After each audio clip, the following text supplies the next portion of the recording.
그때 북한 그 우리 민족끼리라는 유튜브가 있을 때예요. 그래서 뭐지? 그냥 누구 또 기자회견 했나 보다 탈남해서. 그래서 딱 봤는데 내가 아는 얼굴인데? 이렇게 한참 돌려봤어요. 머리가 이제 짧아가지고 뭐지? 이 사람 한국에 있던 사람인데 왜 여기 갔지? 막 이렇게 너무 이상한 거예요. 근데 이제 듣고 봤더니까 얘가 이제 북한으로 가버린 거예요.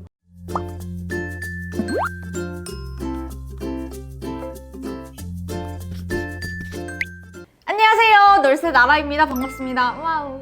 네, 여러분, 제가 오늘은요, 제가 북한에 있을 때 일어난 북한에서의 미스테리 사건에 대해서 얘기하려고 합니다. 가시죠.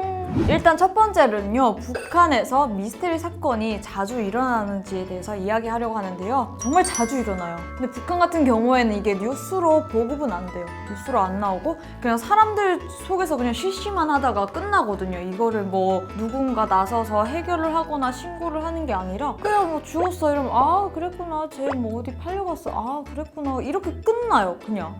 네, 바로 오늘 첫 번째는요, 임지연 씨 사건부터 오늘 얘기하려고 하는데요. 예전 영상에서도 보셨겠지만 이제 임지연 씨 같은 경우에는 저랑 이제 또 친분이라기보다는 그래도 촬영하면서 한 몇 번을 봤어가지고 모르는 사이는 아니잖아요. 제가 이제 그 임지연 씨랑 같이 이제 뭘 한번 클럽이나 남남북녀 이제 콘서트를 같이 했었는데 말도 조금 대화도 나누기도 하고, 저희 엄마 같은 경우에는 그 친구한테 칼춤도 배워주고 막 그랬었어요. 남남북녀 콘서트 때 막 이제 춤을 춰야 되는데 뭘 해야 될지 모르겠다 이래서 춤도 가르쳐주고 막 그랬던 친구인데 갑자기 저는 이제 유튜브를 좋아한단 말이에요. 이제 이렇게 뚝 보다가 인기 거기에 임지연이 올라온 거예요. 그래서 임지연이 아니라 전혜성 이렇게 올라온 거예요. 그래서 뭐지? 그땐 북한 그 우리 민족끼리라는 유튜브가 있을 때예요. 그래서 뭐지? 그냥 누구 또 기자회견 했나 보다 탈남해서. 그래서 딱 봤는데 내가 아는 얼굴인데? 이렇게 한참 돌려봤어요. 머리가 이제 짧아가지고 뭐지? 이 사람 한국에 있던 사람인데 왜 여기 갔지? 막 이렇게 너무 이상한 거예요. 근데 이제 듣고 봤더니까 얘가 이제 북한으로 가버린 거예요. 그래서 속으로 많이 추측을 했죠. 가서 뭐 여기 와서 힘들어서 갔나? BJ를 하다가 뭐 돈이 누구한테 뭐 당했나? 이런 생각이 되게 많이 든 거예요. 팔려갔나? 막 이렇게 많이 들더라고요. 되게 무서웠어요, 조금. 저는 좀 납치됐을 확률이 많이 높은 것 같아요. 물론 자발적으로 갈 확률도 있거든요. 왜냐하면 자발적으로 갈 확률은요, 왜냐면 임지연이 여기 혼자 와 있었고 가족은 이제 북에 엄마랑 동생 그리고 아빠가 있잖아요. 근데 얘가 여기 와서 정말 힘들고 지쳐서 그냥 여기서 못 살겠다, 그런 가족의 품이 그리워서 갔을 수도 있고, 잡혀갔을 경우에는 얘가 막 한국에 와서 이제 행복하게 살다가 이제 중국에 남편이 있잖아요. 북한에서 오신 여성분들은 이제 좀 많은 분들이 중국에서 결혼을 하다가 오세요. 이제 도망쳐 나오는 분들이 많은데 임지연도 그런 케이스잖아요.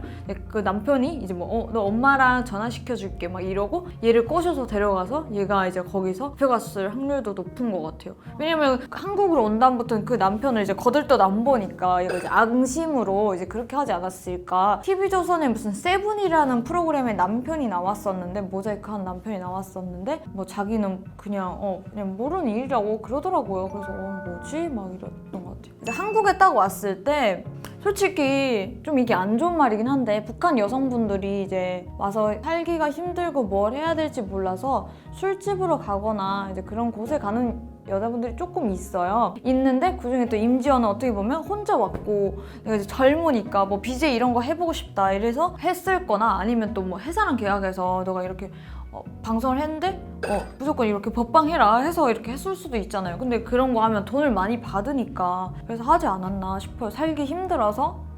근데 그거는 그렇게 북한 사회에서 이제 인터뷰할 때는 이제 뭐 한국 사회가 정말 나빴고 남조선은 정말 사람 못 살 곳이다 이렇게 말해야 자기가 살 수가 있거든요. 그 놈들한테 속아서 끌려갔다. 그리고 막 제가 이제 아는 작가님 보고도 그 작자는 막 이렇게 말하더라고요. 그 작자는 자기한테 막 이런 걸 하라고 시켰다.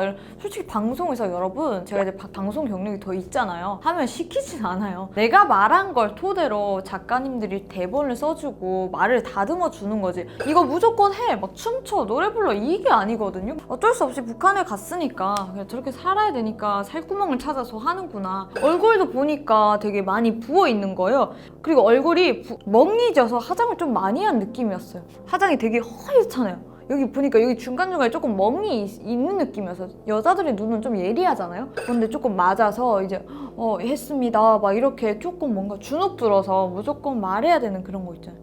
고문을 많이 받아서 북한에서는 감옥에 여자가 잡혀가면 다 때린대요. 제가 아는 언니가 있는데 그 언니가 이제 감옥을 다녀왔어요. 자기도 강목으로 맞아서 왼쪽 귀가 잘 안 들린다고 그러더라고요. 여자도 그냥 사정없이 다 때린대요. 얘는 어떻게 보면 북한 입장에서는 되게 좋은 그 물건이라고 생각을 하죠. 왜냐면 정말 홍보를 하는데, 왜냐면 얘는 여기 와서 방송도 했고 이렇게 막 다양한 걸 경험을 해봤잖아요. 다른 일반인들보다는. 그러다 보니까 이 사람을 앞세워서 너희 남조선에서는 우리 주민들을 더 이상 뭐 데려가지 말라 막 이러면서 우리 사회주의 제도가 이렇게 좋은 곳이다 막 이런 걸 조금 선전을 많이 하는 것 같아요. 그래서 보면 옛날에는 그렇게 기자회견을 하고 끝났었거든요. 근데 또 따로 막 그 비디오식으로 또 만들어서 얘의 일상을 또 보여주면서 그런 것도 또 나왔었거든요. 막 이렇게 가족끼리 이렇게 행복한 모습으로 노는 거. 와, 진짜 대단하다. 네, 그런 느낌 받았어요. 많이들 하죠. 뭐 제입국했다 아니면 무슨 또 잡혀갔다 막 이렇게 다들 되게 숭숭해요. 근데 아직 살아있죠.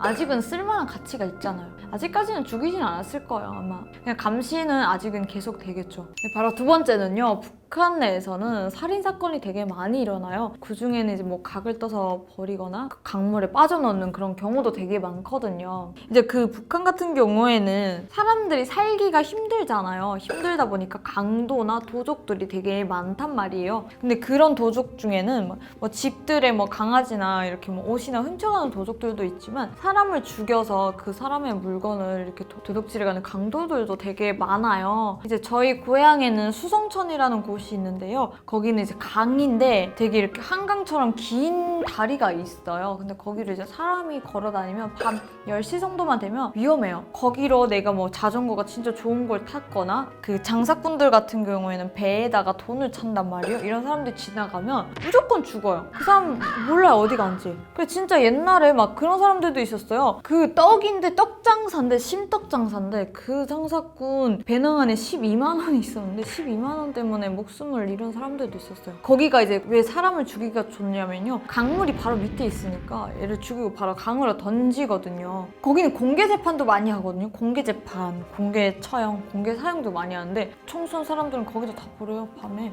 이제 좀 마을 같은 경우에서는 이제 토막 살인 사건이 되게 많이 나요. 그냥 이제 누가 누구를 죽였는지 이제 찾아볼 수 없을 만큼의 이제 토막을 다 쳐서 이제 버리는 거예요. 이 사람을 마대자루에다 다 넣어서 그렇게 좀 많이 버려서 그렇게 토막 살인 사건이 북한 내에서는 많이들 일어나요. 북한에서는 막 누구 죽었다, 뭐 사건이 일어났다 이런 거에 대해서 관심이 없어요. 그냥 그래 죽었구나, 뭐 어떡해 막. 왜냐면 북한 같은 경우에는 이제 낚시꾼이라고 동해 바다가 있는데 거기에 배 타고 나가서 낚시질 하는 사람이 되게 많단 말이에요. 그렇게 하다 우리 한국에도 많이들 들어오잖아요. 근데 이제 그렇게 보면 이제 거기 나가서 되게 죽는 사람이 너무 많아요. 낚시질 하러 갔다 태풍에. 그런 사람들도 그냥 돌아오지 못했구나 그러면 이제 여자는 이제 생가부되고, 그냥 그런 게 너무 흔해가지고 사람이 죽는 일에 너무 흔하다 보니까 이제 뭐 토막살인 사건 나도 그냥 뭐 안타깝네요, 그냥 이 정도까지 끝나는 거지 누가 수사를 하거나 막 보위부에서 검열을 내려오거나 이런 건 없어요. 네, 바로 세 번째는요, 도적이 되게 많다고 했잖아요. 근데 그 중에는요 정말 엄청난 도적들이 많아요. 그냥 차로 이렇게 이동하는 도적들도 있어요. 바로 집만 내놓고 안에 가장짐을 다 훔쳐가는 도적들인데요. 옆마을에서 있었던 일인데요. 그 집안에 이제 사람들이 다 살고 있는데 이제 가스 중독으로 다 이제 가스에 취하게 만들어갖고 그 집에 가장짐물을 이제 다 드러내오는 거예요. 드러내와서 가구나 이제 뭐 그 집에 귀중한 물건들 있잖아요. 다 들여놓으면 한 차 될 거잖아요. 차에 다 실어요. 어떻게 보면 그 진짜 웃겼던 게 그 마을 주민 같은 경우에는 이사 가는 줄 알고 이제 밤이니까 잘 안 보이잖아요.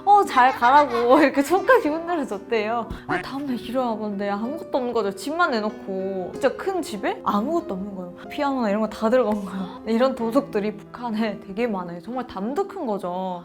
자전거 이런 거는 말도 안 되는 거죠. 그냥 집 안에 그 가구를 다 들어가는 거죠. 봐봐요. 옆에 사람들이 막 잘 가라고 이사 가는 줄 알고 손까지 흔들어줄 정도예요. 죽진 않고 살짝 이제 가스로 이제 조금 이제 그 좀 기절을 시키는 거죠. 좀 가스 중독까지 하고 이제 그 짐을 다 뽑아서 이제 가져가는 거죠. 근데 바로 여러분 이 도적들을 잡을 수 없는 또 이유가 하나 있는데요. 북한엔 CCTV가 없어요.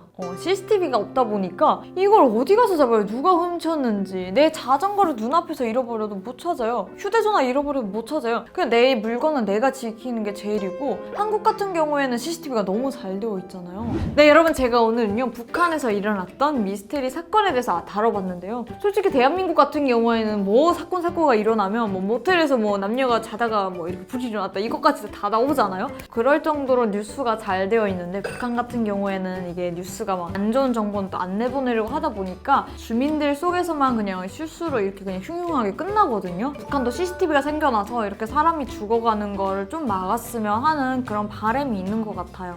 네, 여러분 오늘 영상도 잘 보셨다면요, 좋아요, 구독 꼭 부탁드릴게요. 안녕히 계세요.